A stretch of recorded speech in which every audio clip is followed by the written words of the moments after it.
दोस्तों आज भारत की गिनती दुनिया में सबसे अधिक अर्थव्यवस्था वाले देशों में की जाती है। बात चाहे नॉमिनल जीडीपी की हो या फिर परचेज पावर पैरिटी जीडीपी की, दोनों ही सूची में भारत दुनिया के टॉप 5 देशों में शुमार है। वैश्विक स्तर पर भारत की छवि भी लगातार मजबूत हो रही है। सैन्य शक्ति से लेकर मैन्युफैक्चरिंग सेक्टर तक हर क्षेत्र में भारत तेजी से तरक्की कर रहा है। लेकिन वहीं दूसरी ओर भारत की एक कड़वी सच्चाई ये है कि भारत के कई राज्य आज भी बेहद गरीब हैं। कुछ राज्यों में 30 से लेकर 50% तक लोग गरीबी रेखा के नीचे जीवन यापन कर रहे हैं। भारत की गिनती फिलहाल विकासशील देशों में की जाती है और एक देश तभी विकसित बन सकता है जब उस देश के हर राज्य में विकास हो, यानी राज्यों के विकास से ही देश का सर्वांगीण विकास संभव है। आज की इस वीडियो में हम आपको भारत के 5 सबसे गरीब राज्यों के बारे में बताएंगे। इन राज्यों के बारे में अंदाजा लगाना बहुत मुश्किल नहीं है। एक राज्य गरीब है या अमीर, इसका फैसला कई पैमानों पर किया जा सकता है, जैसे कि उस राज्य की जीडीपी, पॉवर्टी रेट या फिर पर कैपिटा इनकम। लेकिन आज की ये वीडियो हमने नीति आयोग की एक रिपोर्ट के आधार पर तैयार की है। नीति आयोग ने कुछ समय पहले ही भारत के सबसे गरीब राज्यों की एक लिस्ट जारी की थी, जिसमें मल्टी डायमेंशनल पॉवर्टी इंडेक्स के आधार पर सभी राज्यों की रैंकिंग की गई थी। ये रैंकिंग मूल रूप से health, education, standard of living और गरीबी जैसे 10 मापदंडों के आधार पर दी गई है। तो आइए शुरू करते हैं दोस्तों इस मजेदार वीडियो को। मेघालय। अगर भारत के सबसे खूबसूरत राज्यों की बात की जाए तो उसमें मेघालय को जरूर शुमार किया जाएगा। सिर्फ भारत में ही नहीं बल्कि पूरी दुनिया में सबसे ज्यादा बारिश मेघालय के मॉनसून में होती है। साथ ही इस राज्य का चेरापूंजी जिला भी कमाल का टूरिस्ट डेस्टिनेशन है। एशिया का सबसे अच्छा गांव मोलिनोंग भी इस राज्य में स्थित है। मेघालय को स्कॉटलैंड ऑफ द ईस्ट के नाम से भी जाना जाता है। लेकिन इतनी सारी खूबियां होने के बावजूद मेघालय आज गरीबी की मार झेल रहा है। नीति आयोग के आंकड़ों के अनुसार मेघालय के 37.05% लोग गरीबी रेखा के नीचे अपनी जिंदगी गुजार रहे हैं। मेघालय की कुल जनसंख्या 32 लाख के आसपास है। दरअसल बहुत ज्यादा बारिश होने के कारण मेघालय में कोई भी काम रफ्तार से नहीं हो पाता। कई जिले ऐसे हैं जहां रोजाना बारिश होना तय है। इसी वजह से लोगों के काम करने के घंटे बहुत कम हो जाते हैं और बारिश कब भयंकर तूफान का रूप ले ले इस बारे में कोई भी नहीं जानता। भारत के अन्य राज्यों के मुकाबले मेघालय में सूर्य जल्दी ढल जाता है। मेघालय की जीडीपी $54.7 बिलियन से भी कम है। हालांकि आबादी के लिहाज से ये आंकड़ा बुरा नहीं है, लेकिन यहाँ पर आज भी कई सुविधाओं की कमी है और इसी व्यवहार से नीति आयोग ने मेघालय को भारत के सबसे गरीब देशों की सूची में 5वें नंबर पर रखा है। वहीं नॉर्थ ईस्ट के राज्यों में मेघालय गरीबी के मामले में पहले नंबर पर आता है। मध्य प्रदेश। नीति आयोग के एमपीआई इंडेक्स के अनुसार मध्य प्रदेश देश का चौथा सबसे गरीब राज्य है, जहाँ की 36.65% जनता गरीब है। मध्य प्रदेश का नाम सुनकर कई लोगों को हैरानी भी होती है, क्योंकि जिस राज्य में भोपाल और इंदौर जैसे भारत के सबसे समृद्ध शहर शामिल हैं, वो राज्य इतना गरीब कैसे हो सकता है। लेकिन दोस्तों आपको जानकर हैरानी होगी कि भारत के 640 जिलों में सबसे गरीब जिला इसी राज्य में है। एमपी की जनसंख्या 8.5 करोड़ के आसपास है। इनमें से लगभग 22% आबादी जनजातीय समुदाय की है। पूरे भारत में सबसे ज्यादा आदिवासी लोग मध्य प्रदेश में ही रहते हैं। कुल मिलाकर एमपी में 46 जनजातियों के लिए लोग रहते हैं। क्षेत्रफल के लिहाज से भारत में सबसे ज्यादा ग्रीनरी भी मध्य प्रदेश में ही पाई जाती है। यहाँ की हवा बिल्कुल ताजी और स्वच्छ है, लेकिन हरियाली और साफ हवा से लोगों का पेट नहीं भरता।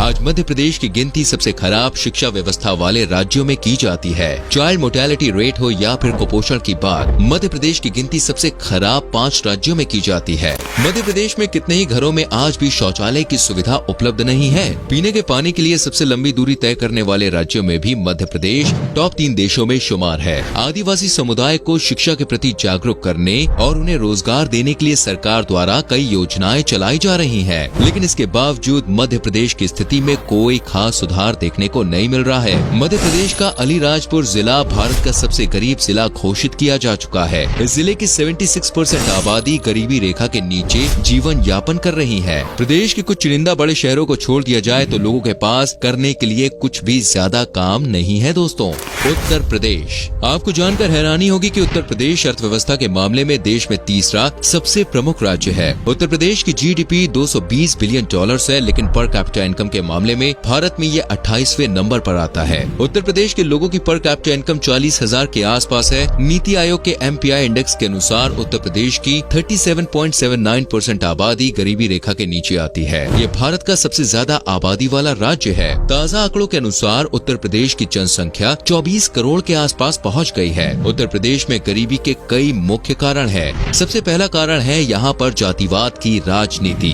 पिछले कई दशक से उत्तर प्रदेश में जाति के आधार पर राजनीति होती आई है। सभी समुदाय के नेता अपने अपने समुदाय के विकास की बात कहकर वोट लेने की कोशिश करते हैं। इससे नेताओं को तो फायदा होता है, लेकिन आम लोगों के बीच नफरत की जड़ें पनपने लगती हैं। इसके अलावा यूपी में स्कूल्स और हॉस्पिटल से ज्यादा लोगों ने मंदिर और मस्जिदों पर अपना ध्यान केंद्रित किया है। साथ ही उत्तर प्रदेश में कई सालों तक गुंडा राज भी अपनी चरम सीमा पर रहा है। गैंग वॉर के कारण न जाने कितने ही मासूम लोगों को अपनी जान गंवानी पड़ी है। नेता और माफिया मिलकर पूरा राज्य कंट्रोल किया करते थे। हालांकि उत्तर प्रदेश में अब हालात सुधरने लगे हैं। उत्तर प्रदेश में सड़कें बेहतर हो रही हैं, इंफ्रास्ट्रक्चर का निर्माण हो रहा है, स्कूल, हॉस्पिटल्स और कॉलेज की सौगात उत्तर प्रदेश को मिल रही है और राज्य में गुंडा राज भी अब लगभग समाप्त हो गया है। उम्मीद है कि जल्द ही उत्तर प्रदेश के माथे पर लगा गरीबी का ठप्पा हमेशा के लिए हट जाएगा।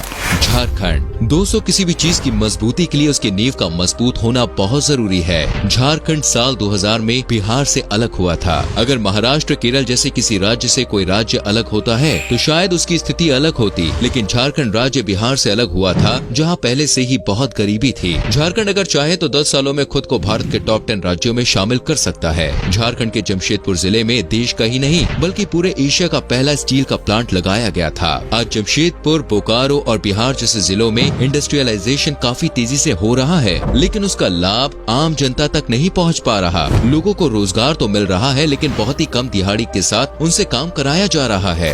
राज्य के खनिजों से आने वाला पैसा तो भ्रष्ट नेताओं और बिचौलियों की जेब में ही चला जाता है। झारखंड अगर इन सब पहलुओं पर गौर करे तो खुद को गरीबी से बाहर निकालने में इसे ज्यादा समय नहीं लगेगा, लेकिन यहाँ पर भ्रष्टाचार इतना ज्यादा है कि लोगों तक सरकारी योजनाओं का लाभ ही नहीं पहुँच पाता। पूरे देश का 40% खनिज सिर्फ झारखंड में ही मौजूद है। इतनी ज्यादा मात्रा में संसाधन होने के बावजूद झारखंड एक गरीब राज्य है। इसमें कहीं न कहीं दोस्तों झारखंड के लोगों और सरकार दोनों की ही गलती है। बिहार से अलग होने के बाद झारखंड में नक्सलवाद ने अपने पैर जमाने शुरू कर दिए थे। एक समय ऐसा भी था जब राज्य के 21 जिले नक्सलवाद की चपेट में आ गए थे, लेकिन धीरे धीरे सरकार ने नक्सलवाद को कम करने के लिए अभियान चलाने शुरू किए और लोगों को समझाया कि इससे उनका ही नुकसान है। आज झारखंड के ज्यादातर जिले नक्सलवाद से तो मुक्त हो गए हैं, लेकिन गरीबी आज भी यहाँ पर एक बड़ी समस्या है। राज्य के आधे से ज्यादा लोग गाँव कस्बों में रहकर ही अपना गुजारा कर रहे हैं। साथ ही झारखंड में आदिवासी समुदाय के लोग की संख्या भी काफी ज्यादा है। लगभग 30 जनजातियों के लोग झारखंड में रहते हैं। आदिवासी लोगों को शिक्षा के महत्व के बारे में जागरूक करना होगा। साथ ही प्रदेश में अच्छी स्वास्थ्य सुविधाओं की भी भारी कमी देखने को मिलती है। नीति आयोग की रिपोर्ट के अनुसार झारखंड के 42.16% लोग गरीबी में जीवन व्यतीत कर रहे हैं। उत्तर प्रदेश और बिहार की तरह ही झारखंड में भी पॉलिटिकल इंस्टेबिलिटी काफी देखने को मिलती है।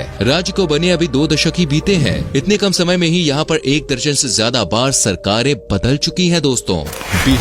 दोस्तों बिहार भारत के सबसे गरीब राज्यों की सूची में पहले नंबर पर आता है। यह अंदाजा लगाना बहुत ज्यादा मुश्किल नहीं है। नीति आयोग के MPI इंडेक्स के अनुसार बिहार का पॉवर्टी रेट 51.9% है, यानी जिस राज्य की आधी से ज्यादा आबादी ही गरीबी में जीवन यापन कर रही हो, उस राज्य की स्थिति कैसी होगी ये तो आप समझ ही सकते हैं। बिहार के लोगों की पर कैपिटा इनकम सिर्फ 45,000 रूपए सालाना है। इस लिहाज से देखा जाए तो 4,000 रूपए में एक महीने का खर्च चलाना पड़ता है, जो कि लगभग नामुमकिन है। बिहार में गरीबी का आलम आज से नहीं बल्कि अंग्रेजों के समय से ही इसकी शुरुआत हो गई थी। सन 1793 में बिहार में अंग्रेजों ने परमानेंट सेटलमेंट एक्ट लागू किया था। साथ ही जमींदारी सिस्टम भी इसी राज्य में लागू कर दिया गया था। तभी से छोटे किसान और गरीब होते चले गए। आजादी के बाद जब बिहार में खनन का काम शुरू हुआ तो सरकार ने फ्रेट इक्वलाइजेशन पॉलिसी लागू कर दी, जिसने राज्य के विकास में बाधा पैदा की और इस पॉलिसी के कारण बिहार राज्य कभी भी तरक्की की राह पर अग्रसर ही नहीं हो पाया। बिहार में आज 16% से ज्यादा लोग बेरोजगार हैं, यानी राज्य का हर छठा व्यक्ति नौकरी की तलाश कर रहा है। बिहार के लाखों लोग घर से दूर दिल्ली, मुंबई जैसे शहरों में रोजगार की तलाश में आते हैं। बिहार में इंडस्ट्रियल सेक्टर और सर्विस सेक्टर भी ठीक तरह से कभी स्थापित ही नहीं हो पाए। साथ ही बिहार की तेजी से बढ़ती आबादी भी राज्य की गरीबी का एक प्रमुख कारण है। बिहार की जनसंख्या 12 करोड़ 83 लाख से ज्यादा पहुँच गई है, जो इसे देश का दूसरा सबसे ज्यादा आबादी वाला राज्य बनाती है। इसके अलावा किसी भी राज्य की तरक्की के लिए वहाँ की सरकार और प्रशासन की भूमिका भी बेहद बेहद अहम होती है। बिहार में सन 1961 से 1990 के दौरान 20 बार नई सरकार बनी थी। जी हाँ दोस्तों, 20 बार। एक राज्य में जब तक राजनीतिक स्थिरता नहीं होगी तब तक उस राज्य में कोई भी स्कीम, पॉलिसी या योजनाएं ठीक से लागू नहीं हो पाएंगी। सरकार की खामियों का भुगतान आज बिहार के मासूम नागरिकों को भुगतना पड़ रहा है। तो दोस्तों, ये थे भारत के 5 सबसे गरीब राज्य। नीति आयोग के MPI इंडेक्स के अनुसार केरल भारत का सबसे समृद्ध राज्य है, जहां गरीबी दर 1% से भी कम है। इसके बाद गोवा, सिक्किम, तमिलनाडु और पंजाब राज्यों का नंबर आता है।